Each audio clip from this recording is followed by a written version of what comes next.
Et nous sommes en live. Bonjour tout le monde, bienvenue sur ce live Zest et Supermood. On va commencer dans quelques minutes, le temps que tout le monde arrive. Le compteur monte. En attendant, vous avez à droite un petit chat dans lequel vous pouvez vous présenter et peut-être nous dire, pour commencer, d'où vous venez. Est-ce que vous venez en France, dans quelle région ou en dehors de France? On a une portée internationale parfois.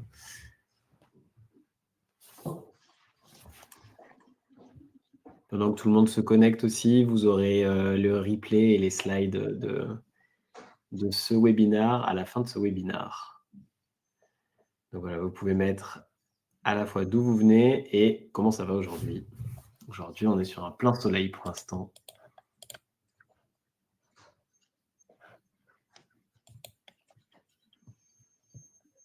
C'est le cas à Paris.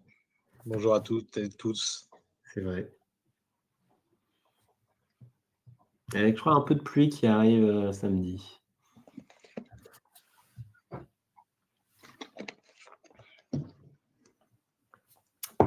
Voilà, le compteur monte.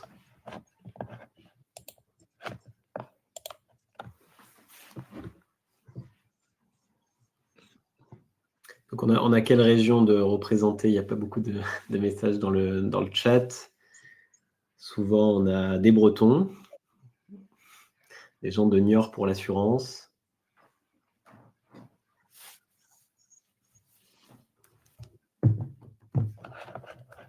Paris, Sandrine.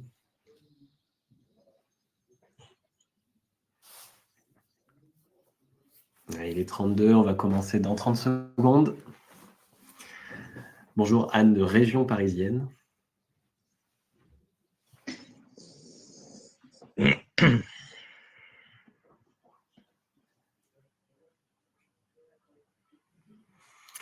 Bienvenue Alexandra, donc de Domitis, et à Tours et à Paris.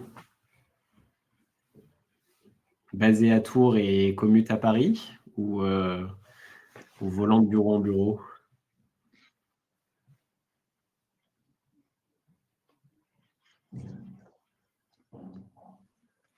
Bon, en attendant la réponse d'Alexandra, on va commencer. Alors, le sujet du jour, 2 sièges pour Domitis. Bon, bienvenue Alexandra. Le sujet du jour, c'est de parler bien sûr d'engagement comme donc levier de compétitivité pour l'entreprise. On va parler bien sûr de la fusion entre Zest et Supermood qui permet de créer un acteur qui est leader en France et qui a une ambition vraiment européenne. Et donc, au niveau de l'agenda, on va vous parler de pourquoi l'engagement c'est important, pourquoi c'est important aussi pour la performance d'entreprise. Cette fusion, qu'est-ce qu'elle signifie pour vous? Et on va prendre un cas concret avec Lincoln Group pour voir ce que Lincoln a fait et le ROI, l'impact qu'ils ont eu. Et puis ensuite, vous donner des clés sur combien de temps ça met à animer une démarche d'écoute et de performance, quels sont les outils qui sont à disposition. On fera un petit tour sur toutes les fonctionnalités de la plateforme. Et voilà. Donc, on est parti pour 30 minutes de présentation et puis derrière, 15 minutes de questions, qui est le moment, mon moment favori en tout cas du webinaire, puisque c'est là où on rentre dans vos sujets concrets. Chris, je te laisse nous introduire la fusion. Avec plaisir. Merci Kevin pour cette belle animation du début. C'est toujours pas simple. Pour démarrer, on est ravis d'être avec vous tous les deux pour vous parler de notre rapprochement. Ça fait effectivement un super acteur français, leader en Europe. On a plus de 400 clients aujourd'hui. Pour la plupart, ont une typologie de clients qui était similaire, donc des grosses PME, mais surtout des ETI et des grands groupes. C'est aussi quasiment 10 ans chacun d'expérience mutuelle. Donc, on apporte à nos clients et à vous, futurs clients, on l'espère, plus de 1000 projets d'écoute et on a interrogé plus de 3 millions de collaborateurs. Donc, voilà, on a de plus en plus de données, de benchmarks à partager avec vous sur voilà, que font les meilleures entreprises sur l'écoute de leurs collaborateurs et l'engagement de leurs collaborateurs. Et donc, 3 millions de collaborateurs, c'est quasiment 10% de la force qui travaille en France. Donc, on commence à avoir des données qui sont tendanciellement très, très fortes. Et puis, comme Chris le disait, ça fait 10 ans qu'on est dans le marché. On a grandi avec un marché qui n'existait quasiment pas il y a 10 ans. C'était gros baromètres d'instituts chaque année. Et puis, en apportant de la souplesse, de la régularité dans ces conversations, on a appris beaucoup, on a développé des produits. Et aujourd'hui, on passe de la concurrence à une union pour porter tout ce qu'on a créé depuis 10 ans au niveau européen. Alors du Clairement. coup, ça sert à quoi tout ce qu'on fait depuis 10 ans? Chris, je te laisse discuter de à quel Oui, point c'est important. dans les enjeux, et je vais surtout partager du positif, mais il y a quelques enjeux d'amélioration aussi. C'est que déjà, la plupart des salariés en France sont plutôt motivés à aller au travail. Voilà, c'est quasiment 40%. Donc, voilà, on parle souvent de désengagement, mais il y a aussi de l'engagement. Il y a des gens qui prennent plaisir à ce qu'ils font. Donc, on fait tous les ans, nous, ce qu'on appelle, on l'a nommé le Baromex, donc un baromètre de l'état de l'engagement au travail en France, qu'on pourra vous partager d'ailleurs à l'ensemble des participants et à notre future édition qui va ressortir. Voilà, donc c'est un panel représentatif, c'est plus de 2000 collaborateurs de toute taille d'entreprise. Donc effectivement, un plaisir à aller travailler. Et ce qui est important dans l'engagement, qui remonte en permanence, c'est le manager et le management. Voilà, la chaîne de management est assez essentielle. Donc, on veut travailler, nous, à équiper, à aider le manager à mieux engager ses équipes. Évidemment, partager une vision claire de ce que vous faites. Et puis, pas faire ça ponctuellement, mais la mesure de l'engagement ou le feedback collaborateur, c'est un travail continu, permanent. C'est ce que disait Kevin en introduction. On a apporté cette conversation continue versus un institut de sondage traditionnel qui faisait ça de manière assez lourde, souvent une fois par an, voire une fois tous les 2 ans, avec 3 mois de préparation et 3 à 6 mois de débriefing. Donc, le temps que vous récupériez la data, elle est obsolète. Donc, l'idée, c'est vraiment de l'amélioration continue, ça c'est fondamental. Et alors, ce n'est pas sur le slide, mais je rajoute que pour ceux qui sont familiers avec le INPS, on en parlait avec nos clients qui ont plutôt des bons résultats. Les clients de Supermood ont plutôt des bons résultats, mais ce sont des clients qui sont déjà dans cette démarche d'amélioration continue. Donc, on est plutôt sur des clients qui ont des moyennes souvent entre 15 et 30 de NPS, sur une échelle de moins 100 à plus 100. Voilà, après, la moyenne française qu'on a sortie avec notre Baromex la dernière fois en juin dernier, elle est à moins 17. Voilà. Donc, pour ceux qui ont déjà une mesure de INPS en place chez vous, si vous êtes au-dessus de moins 17, c'est plutôt pas mal. Alors, en tout cas, vous êtes mieux que la moyenne française. Et l'idéal, c'est quand même d'être positif sur cette échelle. Et si on peut être à 17 comme est la moyenne de certains de nos clients ou plus, eh bien, évidemment, c'est hyper encourageant. Et alors, sur l'engagement, quel est le lien avec la performance? Comme tu disais, Chris, il y a des baromètres qui étaient faits tous les 2 ans, qui sont très, très exhaustifs. Souvent, c'était 150 questions. Or, le monde, il évolue un peu plus vite que tous les 2 ans, ne serait-ce que politiquement. Là, ce qui se passe en ce moment, on voit que si on fait un sondage la semaine dernière ou cette semaine, il y a des tensions qui sont complètement différentes. Et donc, il y a ce qu'on a vu depuis 10 ans, c'est qu'il y a une nécessité à la récurrence de ces conversations pour comprendre plus régulièrement le terrain et pour que les collaborateurs s'expriment de plus en plus. Donc, dans l'engagement, vous avez une multitude de leviers qui font cet engagement. L'engagement en tant que tel, ça n'existe pas. C'est plus un agrégat de leviers. Vous avez la motivation, vous avez la confiance, l'alignement, etc. Et les bénéfices d'avoir un engagement, c'est d'avoir des collaborateurs qui sont prêts à ramer tous ensemble dans la même direction, qui est la direction qui est donnée à l'entreprise.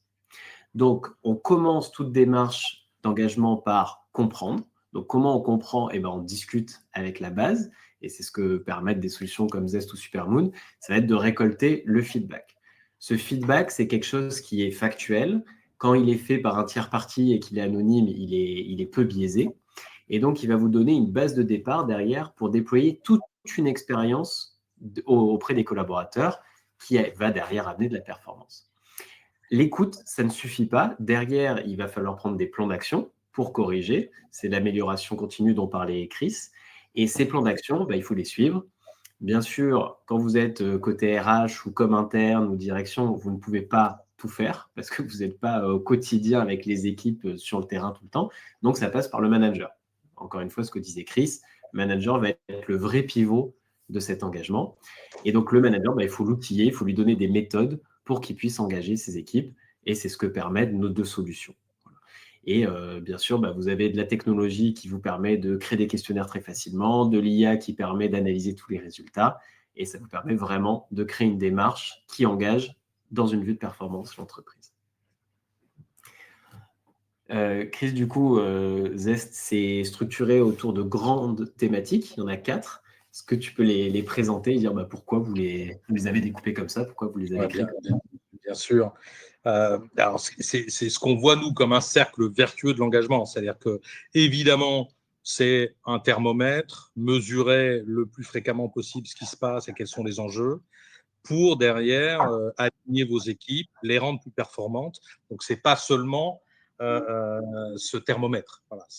On a créé une suite qu'on a appelée d'ailleurs une management suite pour impacter votre chaîne managériale et son efficacité et donner des outils vraiment. Alors moi, j'ai avant de monter Zest, et on a monté avec Kevin nos 2 entreprises à peu près au même moment, il y a une dizaine d'années, hein, mais moi, j'avais passé 15 ans dans les systèmes d'information RH que vous devez utiliser pour la plupart d'entre vous, donc qui sont des outils plutôt faits pour les équipes RH, pour les processus, mais pas du tout pour les opérationnels, pour les managers et les collaborateurs. Donc, ce qu'on ambitionne de faire aussi avec Zest et avec Kevin, c'est d'améliorer l'ensemble de l'expérience collaborateur et de donner des outils de management, de rituels managériaux à vos équipes. Donc, c'est l'écoute, ensuite la gestion de la performance réinventée en mode conversation continue, donc quelque chose de plus simple, plus orienté population de terrain, facilité, mobile first.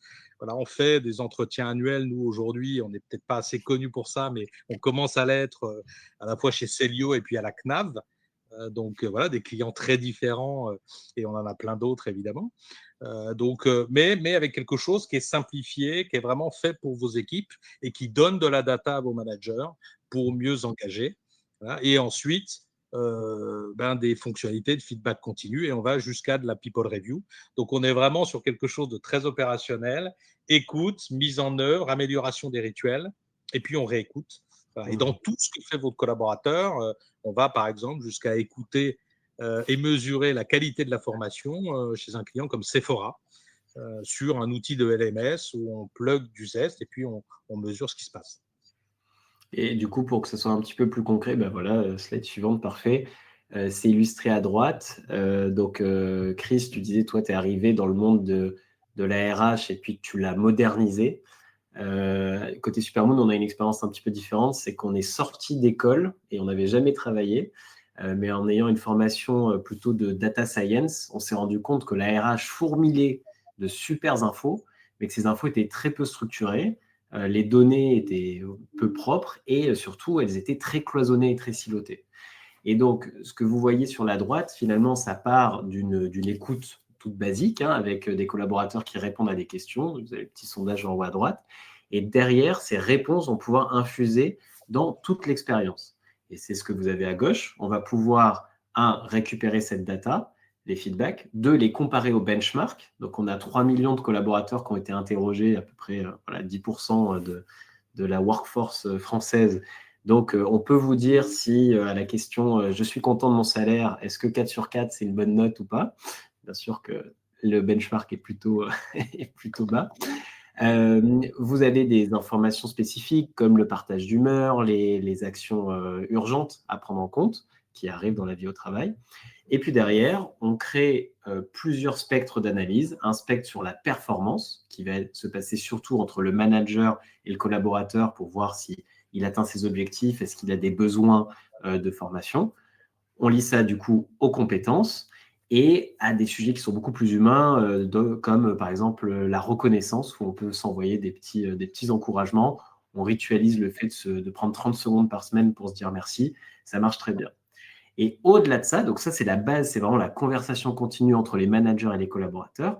Et derrière, vous avez une surcouche d'analyse qui permet aux RH et aux directions de vraiment piloter Vous le voyez en bas, cette matrice performance et potentiel qui est assez connue, ce qu'on appelle la 9 box, qui vous permet de voir quels sont les top performers de vos collaborateurs ou au contraire, quels sont les collaborateurs qu'il va falloir un petit peu pousser et former pour les remettre en compétences. Donc voilà, et tout ça, c'est une plateforme qui est unifiée, ce qui fait que la donnée, elle est unifiée. Vous n'avez pas à jongler entre différents fichiers Excel. Tous vos collaborateurs sont dans la plateforme Zest et ça vous permet de gagner un temps qui est assez incroyable. Exemple concret, Chris, avec Lincoln. Oui, ravi de vous partager donc, le cas client Lincoln qui a déployé l'ensemble de la suite Zest, hein, donc pas juste un pilier, voilà, et avec une volonté d'avoir une approche d'écoute continue, d'amélioration continue. Voilà, c'est aussi gérer les carrières chez eux, les itinéraires professionnels.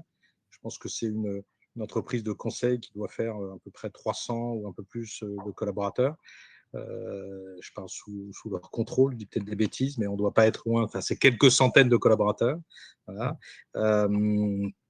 Et avec la volonté non seulement de mesurer, donc il y a bien un baromètre annuel, des entretiens de performance, et c'est des entretiens qui ont été mis en place de manière trimestrielle, donc plus léger, plus simple, mais plus fréquent. Toujours un feedback continu, instantané, avec des enquêtes Pulse. Donc le dispositif est assez conséquent, hein, mais il est finalement assez simple, plébiscité par les collaborateurs, et donc un vrai outil de pilotage et d'engagement, voilà, et dans un domaine où évidemment changer de quelques pourcents votre taux d'engagement et votre taux de rétention est quand même très important, très impactant, puisque c'est les consultants qui vont générer du chiffre d'affaires, et c'est difficile d'attirer et de fidéliser les talents. Donc voilà. Et aujourd'hui, ils vont jusqu'à la People Review, la revue des talents avec Zest. Donc, on est ravis et d'avoir un client qui nous dit aussi que ça impacte, voilà, que c'est un levier stratégique dans leur organisation et dans la fidélisation de leurs talents. Sachant que l'école fait du talent development, donc ils s'appliquent à eux-mêmes ce qu'ils prêchent chez leurs clients. C'est mieux d'être un cordonnier bien chaussé, effectivement. Ce qu'on fait aussi avec notre plateforme, Kevin et nous. Donc aujourd'hui, dans la nouvelle entité, la première chose qu'on a faite d'ailleurs, c'est de lancer un baromètre et ensuite des enquêtes Pulse pour piloter notre rapprochement, notre fusion et savoir quel était le feeling global de nos équipes sur le sujet et leur alignement avec ce qu'on est en train de faire. Et d'ailleurs, je rebondis, on a parlé pas mal de la plateforme, de l'outil, qui est quand même ce qu'on vend depuis 10 ans, mais derrière, il y a aussi beaucoup d'accompagnement. Tu parlais du fait que les consultants sont chez Lincoln et que c'est le cœur de Lincoln, finalement. On va pouvoir vous orienter sur ce qu'on sait des questionnaires à adresser aux consultants. Par exemple, l'appartenance à la marque ou à la mobilité. Lincoln est un groupe qui est international, donc il y a des différences culturelles. Voilà, donc on peut rentrer dans ce niveau de subtilité qui demande un peu d'avoir vu des choses et une expertise. Chez Zest et chez Supermood, il y a ce qu'on appelle un lab qui est dédié à ces sujets-là avec des psychologues du travail et donc qui vous permet d'aller au-delà de l'outil dans vraiment de l'expertise fine sur l'humain. Parfait. Alors, tout ça, ça prend combien de temps? Alors, combien ça coûte? Il faut nous contacter et on vous fera un devis personnalisé. Mais une question qu'on a beaucoup, c'est combien de temps ça prend pour lancer un projet d'écoute collaborateur et ensuite le décliner sur la performance. Il faut compter à peu près 2 semaines. Voilà.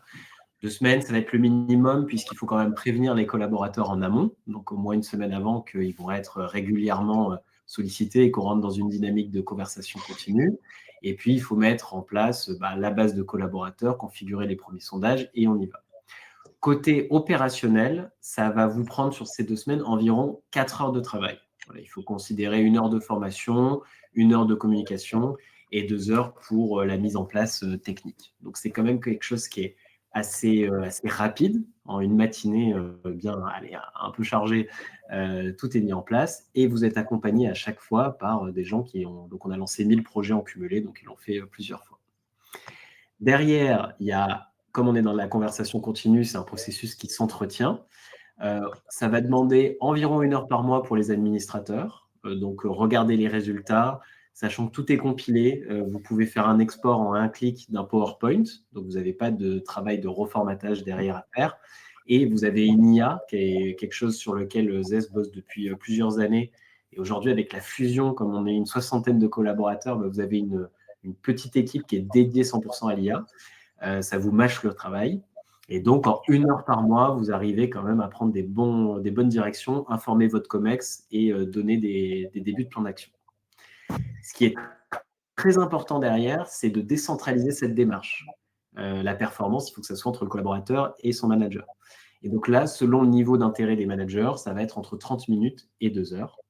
Encore une fois, on vous donne de l'accompagnement et la plateforme qui normalise ces entretiens. Par exemple, on ne dit pas à un manager, si tu as un score de 3 sur 10, demander pourquoi tu as 3 sur 10, mais plutôt qu'est-ce qu'il faudrait faire pour arriver à 6, 7, 8, 9 sur 10. Et donc, ça permet de mettre les gens en mode solution. Et donc, ça vient de 10 ans d'expérience qu'on a quand même. Enfin, pour vos collaborateurs, c'est environ 2 minutes par mois, donc c'est vraiment rien. Le benchmark que vous pouvez prendre sur un questionnaire, donc ça, on l'a mesuré plusieurs fois, c'est environ 11 secondes pour répondre à une question. Voilà, en moyenne. Donc, vous voyez, sur 6 questions, ça prend à peu près 1 minute. Si vous êtes sur des formats plutôt courts, en 2-3 minutes par mois, vous avez de la donnée très, très précieuse. Et c'est $1 pour les collaborateurs, ce qui fait qu'on arrive à des taux de réponse qui sont entre 70 et 90% très régulièrement, sans avoir un budget marketing de communication interne de plusieurs millions. Voilà sur la mise en place. N'hésitez pas à poser des questions dans le chat. On prendra toutes les questions à la fin et on peut rebondir sur certaines. Donc, Chris, ça fait 10 ans que chacun de notre côté, on fait ça. Maintenant, les 10 prochaines années, on va le faire ensemble. Qu'est-ce que ça apporte au marché et surtout aux clients, à nos partenaires? Déjà, évidemment, on est 2 très bonnes équipes d'experts, espérons-le, mais on a des bons retours de nos clients respectifs qui sont ravis de travailler avec nous. Donc, ça sera encore mieux ensemble. On est plus de 60 talents aujourd'hui avec pas mal d'experts. Comme l'a dit Kevin, un lab RH avec des docteurs en psychométrie, en psychologie d'entreprise, donc qui peuvent aller très loin dans vos analyses, au-delà des analyses automatiques fournies par l'outil et par l'IA. On a une très grande communauté de clients. Voilà, et d'ailleurs, un petit teasing, on en reparlera juste derrière, mais on a notre club client bientôt et on invitera d'ailleurs quelques prospects. Donc, on a quelques places à vous offrir pour les plus intéressés d'entre vous. On vous l'a dit, mais c'est un point très important. Aujourd'hui, on a créé dans nos équipes développement plusieurs squads en fonction des différents produits. Donc, l'écoute, la gestion de la performance avec les entretiens annuels, la people review, mais aussi l'IA. Et depuis bientôt 2 ans, on a une équipe dédiée. On avait déjà des experts, mais là, ils sont dédiés et ça nous a accéléré énormément le développement. Donc, on a plein d'applicatifs sur le produit. Alors, évidemment, sur les enquêtes, on a beaucoup de volume de verbatim. Donc là, c'est très parlant. On peut aussi analyser des mots sensibles avec l'IA, ouvrir des conversations anonymes avec vos collaborateurs pour éviter des situations de crise. Donc, tout ça est un dispositif d'écoute très efficace. Et on va aujourd'hui jusqu'à vous faire une aide sur la création de vos plans d'action et à l'analyse de vos entretiens annuels. Donc, aujourd'hui, notre IA, elle est embarquée, elle vous résume votre entretien. On en parlait avec notre super client Célio il n'y a pas longtemps. La DRH et l'équipe RH sont ravis d'avoir en 4-5 bullet points le résumé d'un entretien. Parce que quand vous devez participer avec un manager et que vous en avez des centaines et des centaines, c'est compliqué. Voilà. Donc, tout ça, c'est une aide à la décision pour vous et c'est de plus en plus efficace. Voilà. Et puis après, il y a cette couverture fonctionnelle globale qui vous permet d'avoir ce fameux cercle vertueux. Je pense qu'il faut avoir au-delà des data et d'une bonne analyse, une vision globale de ce qui se passe et où est-ce qu'on peut améliorer dans votre expérience collaborateur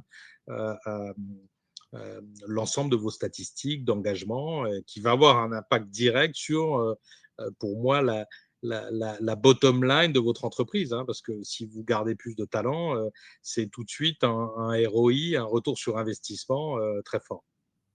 Exactement, et on réfléchit, et ce que tu présentes bien, Chris, en termes de gain de temps, mais il y a aussi pousser des solutions comme Zest, permettent de créer des processus et des rituels. Et donc, il y a plein de subtilités dans le fait de parler à ses collaborateurs. Si vous faites à la main un questionnaire et que sur les 10 questions, il y en a 3 qui sont mal formulées, tout de suite, vous avez un retour compliqué du terrain. Et pour le prochain questionnaire, ça sera très compliqué. Pareil, s'il ne se passe rien derrière. Pareil sur si chaque manager fait sa discussion dans son coin. Voilà. Donc, il y a un pouvoir de qualité et normatif, je vais dire, à déployer des logiciels comme ça qui permettent de faire passer des processus qui mettraient en fait, des années et des années à passer si on y allait depuis zéro. Et un point important hein, dans l'ensemble de la plateforme qu'on vous propose, parce qu'on est habitué à travailler donc avec plutôt des ETI, des grands groupes. Donc, on a une plateforme qui est extrêmement configurable, qui va représenter votre organisation et la complexité de vos organisations. Et derrière, nous, on peut être des véritables horlogers, très précis. Souvent, chez les prospects avec qui on discute, eh bien, on a un formulaire d'entretien qui a déjà été très lourd, très compliqué à mettre en œuvre. Nous, on est capable de s'adapter à vos régions, à vos typologies d'équipe, voilà, pour que le manager, finalement, il ait des rituels qui lui correspondent. Hein, et on l'a fait aussi avec beaucoup de populations terrain. On a des dizaines de milliers de collaborateurs qui n'ont même pas d'adresse email et qui font leur entretien avec Zest, parce qu'on peut se connecter avec un numéro de matricule, par exemple, sur un device mobile ou sur un PC partagé. Donc, voilà, tout ça, c'est faciliter la vie de vos équipes et leur donner des outils adaptés et pas quelque chose qui est souvent… il y a évidemment une part de responsabilité à des solutions qui parfois ont mal vieilli, hein, qui ont 15 ans, 20 ans d'âge, mais aussi parfois des processus qui sont trop lourds. Donc, comme on vous disait, on a aussi un rôle de conseil. Donc, on vous apporte une solution extrêmement simple, extrêmement souple, mais aussi un accompagnement pour adapter vos process aux besoins de vos opérationnels. Et Chris, si je veux un accompagnement justement et rencontrer de l'humain des conseils, où est-ce que je vais? Je vais au… Évidemment, à notre ZESD, on serait ravis de vous y accueillir. Alors, on va répondre avant à toutes vos questions et puis nos équipes sont à votre dispo pour venir vous présenter la plateforme, réfléchir à vos enjeux, comment les adresser, comment vous simplifier la vie, avoir un impact sur la performance de votre entreprise, vous faire gagner du temps, de l'argent et de l'engagement collaborateur, mais aussi voilà, le 17 juin à Paris, on a un super endroit d'ailleurs qui est porte de Clichy. C'est une ancienne distillerie de cognac qui a été transformée en lieu événementiel. Et voilà, c'est magnifique. On y attend plus d'une centaine de nos clients, entre 100 et 150. Voilà. Et on a quelques places pour des prospects. Donc, voilà, n'hésitez pas à lever la main. On essaiera de vous accueillir avec plaisir au mois de juin. Superbe. Eh ben excellent. On va prendre. On est pile Alors, poil dans les temps.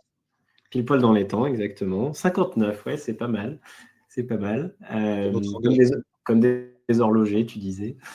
Donc, en quelques mots, si on doit résumer pour cette dernière minute, donc l'écoute collaborateur, c'est déjà la base de toute stratégie d'expérience collaborateur. L'important, c'est ce que ça amène, c'est de la performance aussi de l'entreprise. Il y a du bien-être, bien sûr, mais il y a de la performance. Il faut faire ce lien entre la donnée, le feedback et l'action, et rentrer dans une logique de développement continu. Et puis, comme disait Chris, il faut boucler la boucle. C'est l'humain en entreprise, c'est une quête sans fin. Il faut toujours se remettre à jour et il vaut mieux le faire de façon bien équipée. On va passer, donc vous avez un QR code que vous pouvez que vous pouvez flasher. Ne lui dites pas des gros mots à ce QR code pour rentrer en contact avec nous.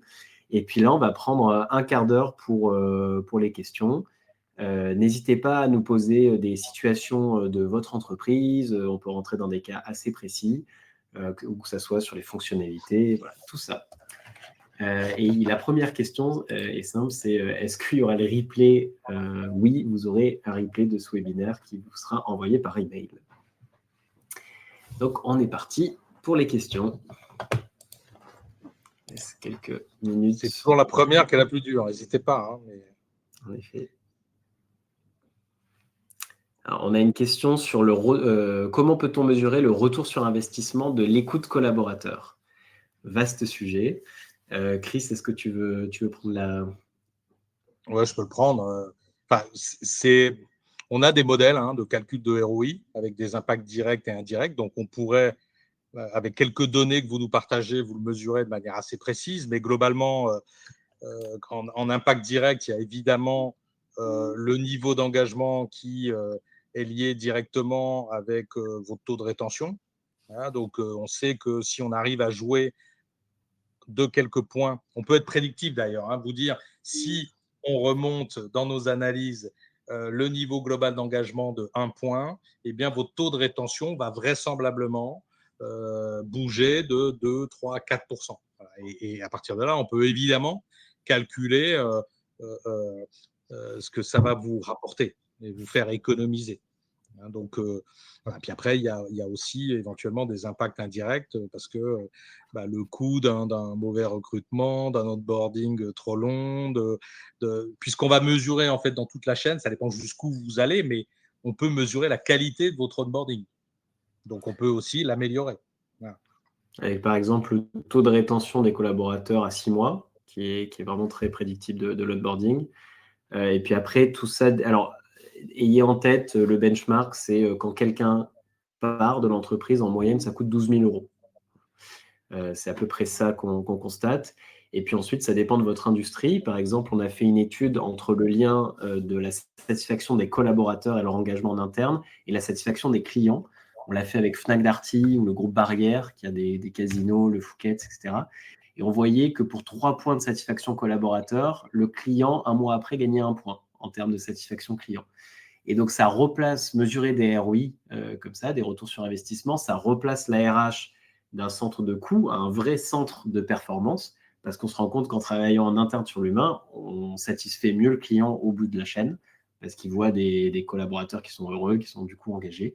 Et donc, il y a un vrai impact même jusqu'au chiffre d'affaires. Donc, on spécialise, il n'y a pas de mesure globale du retour sur investissement, ça dépend de chaque entreprise. On a du benchmark, on a des formules, et ça, il faut le co-construire. Oui, et après, on a toujours des craintes. Là, vous indiquez une crainte sur les sujets de RPS, mais tant que vous ne mesurez pas, ça reste de la crainte. Voilà. Le pire, c'est de ne pas savoir et de faire la politique de l'autruche. Parce que quand vous commencez à regarder, nous, on a aussi beaucoup de retours. Alors là, vous parlez de RPS. Parfois, je vais avoir, tout le monde va me demander 10% d'augmentation de salaire. En fait, ça ne se passe jamais. C'est jamais comme ça.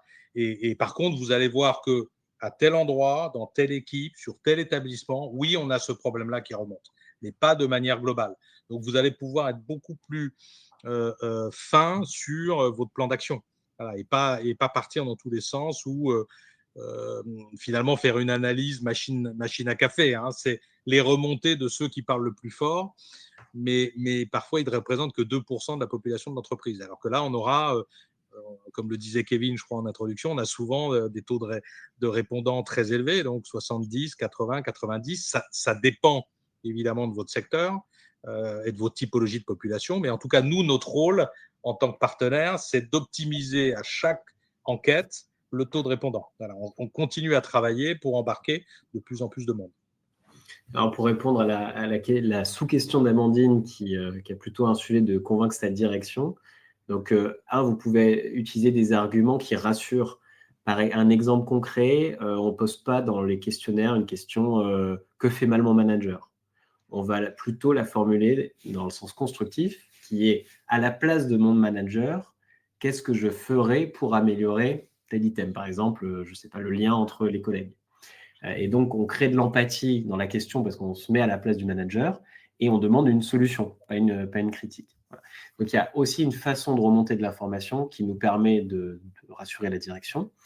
Si vous voulez convaincre une direction, il faut parler sujet de direction qui sont principalement la stratégie, la croissance, la performance. Ce que montrent généralement les questionnaires qu'on a, c'est qu'il y a un désalignement assez fort entre la stratégie qui est pensée dans la tour d'argent, entre guillemets, de la direction, et puis le terrain. Donc, on peut poser des questions sur est-ce que je comprends la stratégie? Est-ce qu'on m'en a informé? Est-ce que j'y adhère ou pas? Est-ce que j'ai les outils pour la mener? Voilà. Et donc, on peut aller sur des questionnements qui sont très, très, très pragmatiques et qui intéressent une direction générale. Sur les sujets de RP, oui, Non, vas-y, Chris. vas-y, finis, je rebondirai après. J'allais dire, sur les sujets de RPS, il y a ce que dit Chris, qui est vaut mieux pas faire l'autruche parce que c'est plutôt des cocottes minutes qui explosent. Bon, s'il y a une volonté d'autruche, on peut aller capter des signaux faibles et avoir un faisceau d'indices qui nous font dire qu'il faut agir sur certains sujets en toute discrétion et blablabla. Voilà. Et vous avez plein de fonctionnalités dans ZES qui le permettent d'ailleurs. Ouais. Moi, je voulais rebondir par rapport à ce que dit Amandine, mais on a plusieurs clients dans le secteur de la santé, dans des groupements d'EHPAD. Et quand on a eu des difficultés, parce que vous n'êtes pas la seule à remonter ça en disant la direction n'a pas envie d'ouvrir ce qu'elle voit comme une boîte de Pandore, on est parfois rentré par l'entretien annuel, en fait, plutôt qu'un baromètre. On l'a fait, j'ai 2 ou 3 cas de figure, je pourrais vous mettre en contact avec ces clients-là, où finalement ils sont rentrés par l'entretien annuel, qu'ils ont structuré. Ça a été un total succès, assez simple à mettre en œuvre, une première conversation avec les collaborateurs. Et puis derrière, ça a convaincu finalement la direction générale de passer sur un baromètre d'écoute. Donc, et la plateforme étant déjà en place, étant déjà connue, sécurisant les collaborateurs, charge à nous de sécuriser que c'est quand ils font une enquête, en fonction de la typologie d'enquête, c'est bien anonyme et on les rassure là-dessus en tant que tierce partenaire. Voilà, mais ça fonctionne plutôt bien. Et oui, rentré par le manager, vous pouvez demander à la direction est-ce qu'ils sont satisfaits de l'homogénéité managériale. Généralement, la réponse est non, il y a des bons et des mauvais managers. Et vous pouvez enchaîner en disant ça va être difficile de faire monter les mauvais si on ne sait pas qui c'est et pourquoi. Voilà.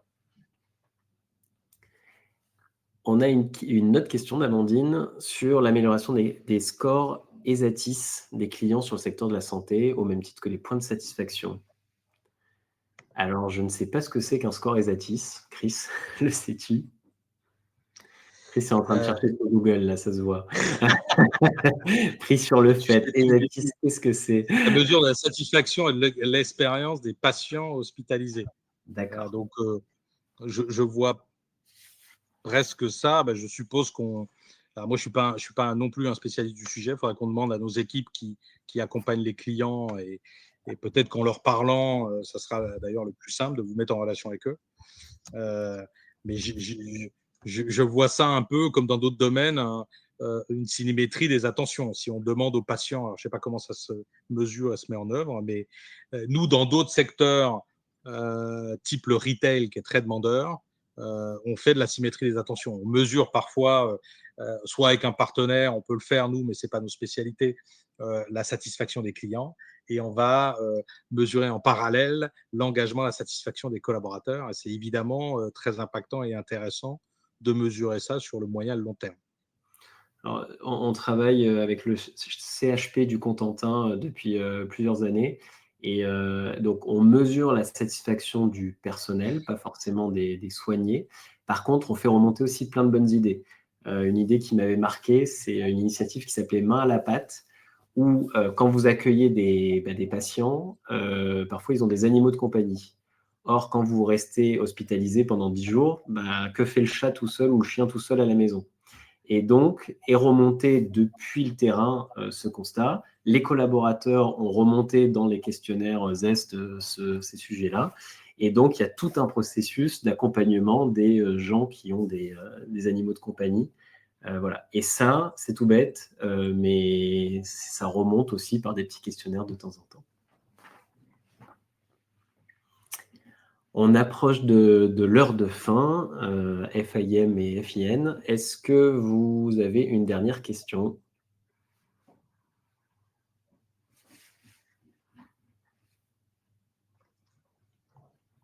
Eh ben, pas de dernière question, donc on va clôturer là-dessus. Merci tout le monde pour votre écoute. Il y a eu pas mal de monde qui est resté jusqu'au bout.